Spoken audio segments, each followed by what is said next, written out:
YSR Congress party అధికారంలో ఉన్నప్పుడు జగన్మోహన్ రెడ్డి గారు ఆడుదాం ఆంధ్ర అనేసి ఒక మంచి కార్యక్రమాన్ని తీసుకొచ్చాడు.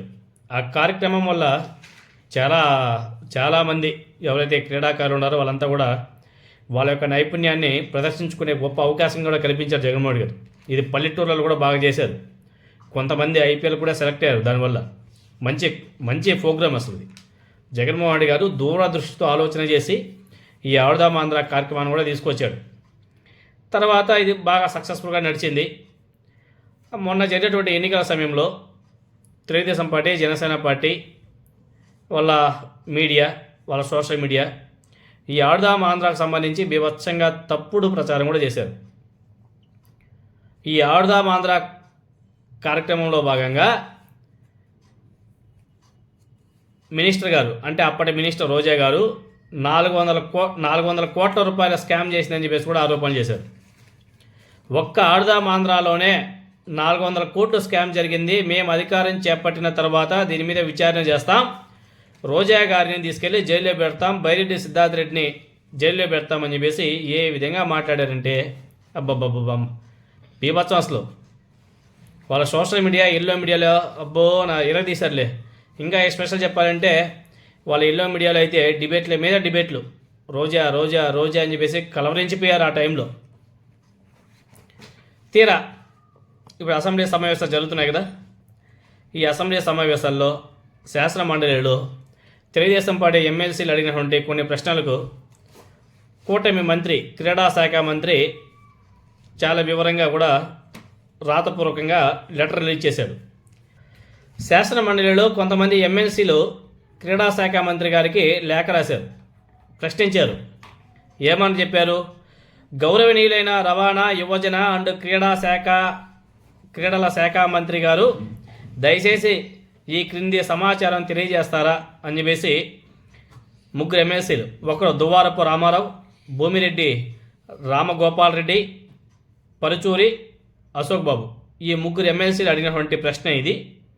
ఏమంటే ఆడుదాం ఆంధ్రాలో నిధుల దుర్వినియోగం జరిగినదనే విషయం ఏదైతే ఉందో అది వాస్తవమేనా అని చెప్పేసి వాళ్ళు ప్రశ్నిస్తే, అయితే అందుకు సంబంధించినటువంటి వివరాలు మరియు దాని మీద తీసుకున్నటువంటి చర్య ఏమిటి అని చెప్పేసి ఆ రవాణా, అదేవిధంగా యువజన క్రీడల శాఖ మంత్రి గారిని ఈ ముగ్గురు ఎమ్మెల్సీలు అడిగారు.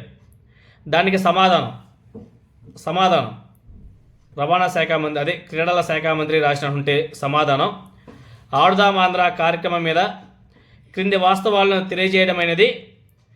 మంజూరైనటువంటి మొత్తం బడ్జెట్ 119.19 కోట్లు. దానిలో 119.11 కోట్ల మొత్తాన్ని ఖర్చు చేయడమైనది.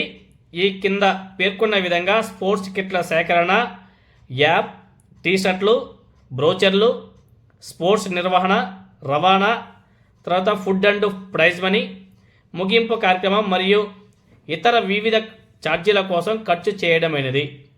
ఎంతైతే పెట్టారో అంత పూర్తిగా ఖర్చు అయిపోయింది. 119 కోట్లు పెడితే 119 కోట్లకి పూర్తిగా ఖర్చు అయిపోయింది. అదేవిధంగా ఇది ఎలా అయింది? 119 కోట్లు ఎలా రిలీజ్ చేశారు? R&B శాఖ ద్వారా టెండర్లు పిలవడమైనది. R&B శాఖచే ఈ GEM పోర్టల్ ద్వారా స్పోర్ట్స్ కిట్ల కొనుగోలు కోసం 38.55 కోట్లు, GEM అంటే జమ్, మీకు బాగా తెలిసే ఉంటుంది.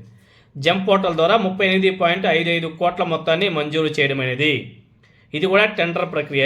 టెండర్ ప్రక్రియ ఎలా ఉంటుందో మీకు అందరికీ కూడా తెలిసే ఉంటుంది. తెలియకపోతే దాని గురించి మనం స్పెషల్గా ఇంకో వీడియోలో చేసుకుందాం. అదేవిధంగా ఆడుదాం ఆంధ్ర కోసం IT అప్లికేషన్ల రూపకల్పన మరియు అభివృద్ధి మరియు మీడియా మరియు ప్రింట్ మీడియా ప్రచారం కోసం 2 కోట్లు. స్పోర్ట్స్ శాఖ ద్వారా టెండర్లు పిలవడమైనది. దానికి 17,10,456 ఆడుదాం ఆంధ్ర టీషర్ట్లు మరియు క్యాప్స్ ప్రొక్యూర్మెంట్ కోసం 34.20 కోట్లు. ఏపీ ప్రొక్యూర్మెంట్ పోర్టల్ ద్వారా టెండర్లు పిలవడమైనది. ఆడుదాం ఆంధ్ర బ్రోచర్ల కొనుగోలు కోసం 3.43 కోట్లు. ఏపీ ప్రొక్యూర్మెంట్ పోర్టల్ ద్వారా టెండర్లు పిలవడమైనది. కలెక్టర్లకు బదలాయించాలంటే మొత్తం జిల్లా కలెక్టర్ల ఖాతాలకు DSA చైర్మన్ అంటే 40.93 కోట్ల మొత్తాన్ని స్పోర్ట్స్ నిర్వహణ అధికారిక ఛార్జీలు మొదలైనవి 21 కోట్లు. తర్వాత రవాణా 0.76 కోట్లు, ఫుడ్ 4.26 కోట్లు, ప్రైజ్ మనీ 12.21 కోట్లు మరియు ముగింపు కార్యక్రమం కోసం 2.70 కోట్లు మొదలగు వాటి వ్యయం నిమిత్తం బట్వాడా చేయడమైనది. ఈ ప్రశ్న ఉత్పన్నం కాదని చెప్పేసి సమాధానం గౌరవనీయులైన రవాణా యువజన క్రీడల శాఖ మంత్రి గారి ఆమోదం పొందింది. అర్థమైంది కదా. 119 కోట్లకి 119 కోట్లు ఖర్చు అయిపోయింది. వీటిలో ఎక్కడా కానీ స్కామ్ జరగలేదు. అన్నిటిని కూడా ప్రొక్యూర్మెంట్ చేశారు. అన్నిటిని కూడా టెండర్ల ద్వారానే ప్రొక్యూర్మెంట్ కూడా జరిగింది. ఎక్కడా కానీ థర్డ్ పార్టీ ద్వారా లేకపోతే మూడో పర్సన్ ద్వారా డబ్బులు వెళ్ళింది ఏమీ లేదు. డైరెక్ట్గా గవర్నమెంట్ నుంచే టెండర్ల ప్రక్రియ ద్వారా కొనుగోలు చేసి ఇచ్చి డబ్బులు కూడా పే చేయడం జరిగింది. పెట్టుబడికి ఖర్చులు కూడా 119 కోట్లు బరాబర్ కంప్లీట్గా జీరో అయిపోయింది. మరి దీంట్లో ఎక్కడ అవినీతి జరిగింది? మనకైతే అసలు ఈవెన్ పావులా కూడా కనిపించలే. నాకైతే ఎక్కడ అవినీతి జరిగిందనేసి పావులా కూడా కనిపించలే. మరి పావులా కూడా ఎక్కడ కానీ అవినీతి కనిపించలేదే. మినిస్టర్ గారికి కూడా కనిపించలేదే. మరి వీళ్ళు ఎల్లో మీడియాలో ఎందుకు అంత పెద్ద పెద్ద మాటలు మాట్లాడారు? మరి వీళ్ళెందుకు గతంలో అంత ఫేక్ ప్రచారం చేశారు? ఈవెన్ అసెంబ్లీలో అఖిలప్రియారెడ్డి, అదేవిధంగా రాజమండ్రి ఎమ్మెల్యే ఆదిరెడ్డి వాసు అసెంబ్లీలో కూడా తప్పుడు ప్రచారం చేశారు. మరి మంత్రి గారు ఏమో లెక్కలతో సహా వివరిస్తుంటే మళ్ళీ వాళ్ళ ఎమ్మెల్యేలు మళ్ళీ తప్పుడు ప్రచారం కూడా చేస్తున్నారు. తప్పుడు ఆరోపణలు ఎంతవరకు సమంజసం? ప్రజలు ఏమన్నా సరే అంత అమాయకులా? ప్రజలు ప్రతి ఒక్కటి కూడా గమనిస్తున్నారు. పోయిన ఎన్నికల్లో అయితే పాపం వాళ్ళు ఏదో భ్రమలో ఉండి ఓట్లు వేశారు, కానీ ఇప్పుడు అన్నింటిని కూడా గమనిస్తున్నారు ప్రజలు. తగిన బుద్ధి చెప్పేస్తారు, టైం వస్తుంది అంతే.